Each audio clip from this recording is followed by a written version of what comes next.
Welcome to our channel Taste My Food. அஸ்ஸலாமு அலைக்கும். Hello friends, எல்லோரும் எப்படி இருக்கீங்க? நல்லா இருக்கீங்களா? இன்றைக்கி நம்ம சேனலில் செம சூப்பரான ஒரு ஸ்வீட் ரெசிபி தான் பார்க்க போகிறோம். என்னென்னா பாதுஷா வீட்லேயே செம சாஃப்டாக பர்ஃபெக்டாக எப்படி ரெடி பண்ணுறதா இன்றைக்கி நம்ம சேனலில் பார்க்க போகிறோம்.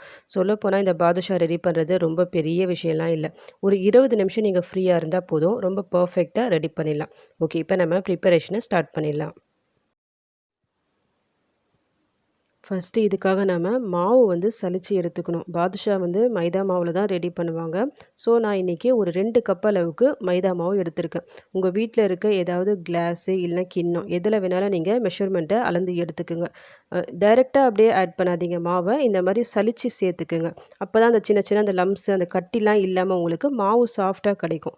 இது கூடவே ஒரு 1/4 ஸ்பூன் அளவுக்கு சால்ட்டு, ஒரு 1/4 ஸ்பூன் அளவுக்கு பேக்கிங் சோடா, அதாவது ஆப்ப சோடா இருக்குது பார்த்தீங்களா, அதை நான் சேர்க்குறேன். அதையும் இது கூட சேர்த்து எல்லாத்தையும் நல்லா சலிச்சு எடுத்துக்குங்க.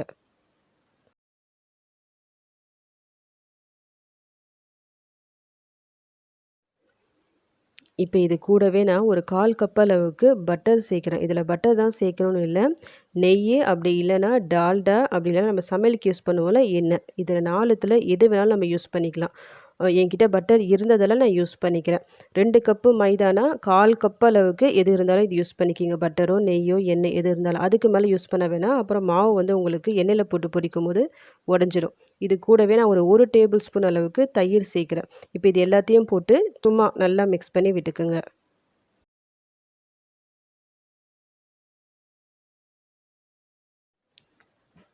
இப்போ இதில் தண்ணி சேர்த்து ஒரு மாவு பதத்துக்கு நம்ம பிசைஞ்சு எடுத்துடலாம். தண்ணியை பொறுத்த வரைக்கும் ரொம்ப ஓவராக நீங்கள் இதில் சேர்க்க வேணாம், கொஞ்சம் தண்ணி தான் சேர்க்கணும். கொஞ்சம் கொஞ்சமாக இந்த மாதிரி கையால் எடுத்துட்டு இதில் சேர்த்து நல்லா மிக்ஸ் பண்ணி விட்டுக்குங்க.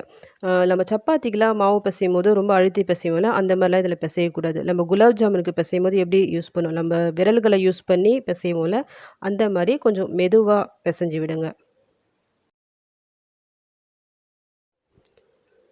ரொம்ப சாஃப்டாகவும் இல்லாமல் ரொம்ப ஹார்டாகவும் இல்லாமல் இந்த மாதிரி பிசைஞ்சு எடுத்துக்கோங்க. கொஞ்சமாக தண்ணி போட்டு பிசைஞ்சு எடுத்துக்கோங்க. ஓவராக நம்ம அழுத்தம் கொடுத்து பிசைஞ்சிட்டோன்னா நம்ம பாதுஷா ஃப்ரை பண்ணி எடுக்கும்போது கொஞ்சம் ஹார்டாகிடும். அதனால் ரொம்ப ஃபோர்ஸ் பண்ணி பிசைய வேணாம். இது அப்படியே ஒரு 10 நிமிஷம் மூடி போட்டு வச்சுருங்க. அதுக்கப்புறமா ஓப்பன் பண்ணி பார்க்கலாம்.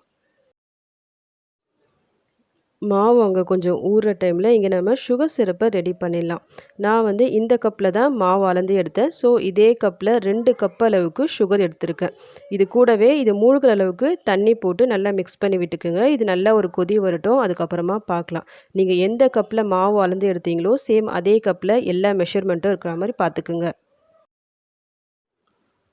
இது கூடவே வாசனைக்காக ஒரு 3 ஏலக்காவை இந்த மாதிரி இடித்து சேர்த்துக்கிறேன். இதுக்கு பதிலாக நீங்கள் ரோஸ் எசன்ஸ் அது கூட ஆட் பண்ணிக்கலாம். நல்லா ஒரு கொதி வந்துட்டு லோ ஃப்ளேமில் வச்சுட்டு ஒரு 2-3 நிமிஷம் கொதிக்க விடுங்க. அதுக்கப்புறமா நடுவில் கையால் இந்த மாதிரி எடுத்து தொட்டு பாருங்கள். ஒரு கம்பி பதம் அந்த மாதிரிலாம் வரணும்னு அவசியம் இல்லை. நம்ம குலாப் ஜாமுனுக்குலாம் சுகர் சிரப் ரெடி பண்ணும்போது எப்படி இருக்கும், இந்த சுகர் சிரப் வந்து கொஞ்சம் பிசு பிசுன்னு இருக்கும் பார்த்தீங்களா, கையால் கொஞ்சம் எடுத்தால் கொஞ்சம் ஒட்டுற மாதிரி இருக்கணும். அதுதான் கரெக்டான கன்சிஸ்டன்சி. இந்த ஸ்டேஜில் நீங்கள் ஸ்டவ் ஆஃப் பண்ணிவிடுங்க. இங்கே 10 நிமிஷம் ஆயிடுச்சு. நான் ஓப்பன் பண்ணுறேன். மாவு பாருங்கள், இன்னும் நல்லா சாஃப்டாக நல்லா வந்திருக்கு. இப்போ நம்ம என்ன பண்ணோன்னா, இந்த மாவு எடுத்துகிட்டு லைட்டாக இந்த மாதிரி ஸ்ப்ரெட் பண்ணி விட்டு 2ஆ ஃபோல்ட் பண்ணி விட்டுக்குங்க. மறுபடியும் அந்த மாதிரி ஸ்ப்ரெட் பண்ணிவிட்டு 2ஆ ஃபோல்ட் பண்ணி விட்டுக்குங்க. இதை மாதிரி நீங்கள் ரிப்பீட்டடாக செஞ்சுட்டே இருங்க. நான் உங்களுக்கு வீடியோவில் காமிக்கிறது உங்களுக்கு தெரியும்னு நினைக்கிறேன். இதே மாதிரி செஞ்சு விடுங்க. இது எதுக்காக இந்த மாதிரி செய்கிறோன்னா, பாதுஷால நீங்கள் பார்த்துருப்பீங்க, அந்த லேயராக இருக்கும். அதை வரத்துக்காக தான் இந்த மாதிரி நம்ம ஃபோல்ட் பண்ணி விடுறோம். இந்த ஃபோல்ட் பண்ணி விடும்போது நீங்கள் ஓவராக ப்ரெஷர் கொடுத்து பண்ண வேணாம், மெதுவாக பண்ணி விட்டுக்குங்க. ஒரு 1லேருந்து 2 நிமிஷம் வரைக்குமாவது இந்த மாதிரி செஞ்சு விட்டுக்குங்க. ரொம்ப நேரம்லாம் பண்ணணும்னு அவசியம் இல்லை. ஜஸ்ட் ஒரு 1லேருந்து 2 நிமிஷம் வரைக்கும் பண்ணால் போதும். எந்த அளவுக்கு நீங்கள் இந்த மாதிரி மடிச்சு விடுறீங்களோ அந்த அளவுக்கு பாதுஷா வந்து நல்லா லேயராக சூப்பராக வரும். இப்படி மாவை இப்படி இழுத்தா உங்களுக்கு இந்த மாதிரி வரணும். இதான் இதோட கரெக்டான கன்சிஸ்டன்சி. ஓகே, இப்போ நம்மளுக்கு மாவு ரெடி ஆகிடுச்சு. இதை ஜஸ்ட்டு சும்மா இந்த மாதிரி ரவுண்ட் பண்ணிவிட்டு இது வந்து கொஞ்சம் கொஞ்சமாக உருண்டை எடுத்து நம்ம பாதுஷா ரெடி பண்ணிடலாம். உங்களுக்கு எந்த அளவுக்கு ஷேப் வேணுமோ, எந்த சைஸ் வேணுமோ அதுக்கேற்ற மாதிரி உருண்டை பண்ணிக்கிங்க. இப்போ இந்த பாதுஷாவுக்கு நம்ம ரோல் பண்ணும்போது பார்க்க வேண்டியது என்னென்னா, உள்ளங்கையால் நல்லா இந்த மாதிரி ப்ரெஷர் கொடுத்து அழுத்தி உருண்டை பிடிச்சி எடுத்துக்குங்க. நம்ம மாவு பிசையும் போது ரொம்ப ப்ரெஷர் பண்ணி மாவு பிசையக்கூடாது, லைட்டாக தான் பண்ணணும். பட் உருண்டை பிடிக்கும்போது நல்லா கையால், அதுவும் உள்ளங்கையால் இந்த மாதிரி அழுத்தி உருண்டை பிடிச்சு எடுத்துக்கங்க. இது எப்படின்னா, நம்ம குலாப் ஜாமுனுக்குலாம் மாவு ரெடி பண்ணுவோம்ல, இந்த மாரி தான் உள்ளங்கையால அழுத்தி அந்த பால் மாரி ரெடி பண்ணுவோம்ல, சேம் அதே மெத்தட் தான். இந்த மாரி நல்லா பண்ணிட்டு, கையால இந்த மாரி நல்லா ஃப்ளாட்டா ஆக்கி விட்டுருங்க. நடுவுல சும்மா இந்த மாரி பிரஸ் பண்ணி விட்டுருங்க.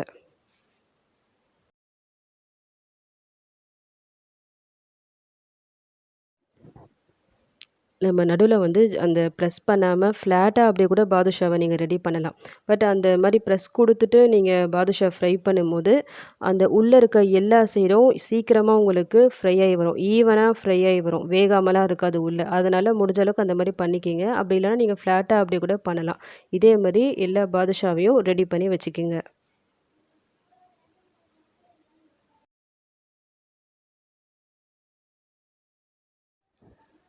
இப்ப இத நம்ம ஃப்ரை பண்ணி எடுத்துடலாம் எண்ணெயில போட்டு. பாதுஷா ஃப்ரை பண்ணும்போது எண்ணெய பொறுத்தவரைக்கும் ரொம்ப சூடா இருக்கக்கூடாது. சூடான எண்ணெயில போட்டா பாதுஷா வந்து உடைஞ்சு போயிடும். ஸோ கொஞ்சமா மாவு இந்த மாரி போட்டு பாருங்க. நீங்க போட்ட உடனே லைட்டா பபிள்ஸ் வரும். குட்டி குட்டியா இந்த மாரி பபிள்ஸ் வரணும். அந்த மாரி டைம்ல எல்லா பாதுஷாவையும் ஒன் பை ஒன்னா போட்டுக்கங்க. பாதுஷா போட்ட உடனே நீங்க கரண்டியால சும்மா எதுவும் டிஸ்டர்ப் பண்ண வேணாம். ஜஸ்ட் அப்படியே விட்டுருங்க. கொஞ்ச நேரத்திலேயே அது தானா உங்களுக்கு மேல எழும்பி வரும். அதுவரைக்கும் வெயிட் பண்ணுங்க.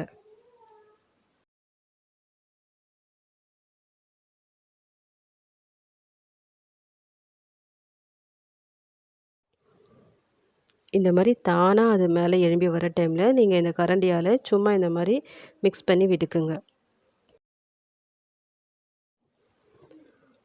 பாதுஷா ஃப்ரை பண்ணும்போது, லோ டூ மீடியம் ஃப்ளேம்ல வச்சு ஃப்ரை பண்ணுங்க. ஹை ஃப்ளேம்ல வைக்க வேணாம். இந்த மாரி ஒரு சைடு கலர் சேஞ்ச் ஆன உடனே, இன்னொரு சைடும் திருப்பி விட்டுருங்க.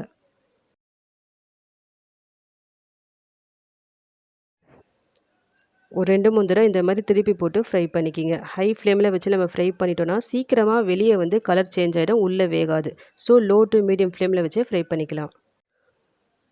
இப்போ 2 சைடும் கலர் சேஞ்ச் ஆயிட்டு, நல்லா வெந்து வந்திருக்கு. இப்ப நம்ம இத எண்ணெயிலேருந்து வெளிய எடுத்துடலாம். எடுத்த உடனே இந்த சுகர் சிரப்ல வந்து இத போட்டுடலாம்.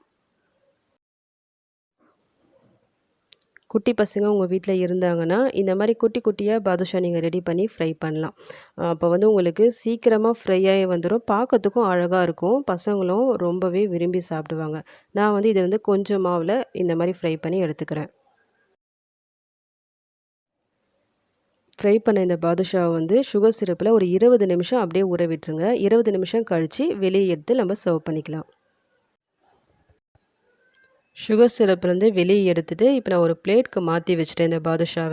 பார்க்கும்போதே தெரியும் உங்களுக்கு, லேயர்ஸ்லாம் எவ்வளோ சூப்பரா வந்திருக்கு பாருங்க பாதுஷால. நம்ம மாவு பெசையும்போது, நம்ம ஃபோல்ட் பண்ணி விட்டோம் பார்த்தீங்களா? அந்த மாரி ஃபோல்ட் பண்ணி விட்டதால தான் இந்த மாரி அழகா லேயர்ஸ் மாரி வந்திருக்கு. நான் ஒண்ணு எடுத்து உங்களுக்கு கட் பண்ணி காமிக்கிறேன் பாருங்க. நான் கட் பண்ணும்போதே தெரியும், இது எந்த அளவுக்கு நல்லா சாஃப்ட்டா வந்திருக்கு. உண்மையிலே ரொம்ப சாஃப்ட்டா வந்துச்சு. சேம் டைம் செம ஜூஸியாவும் இது இருந்தது.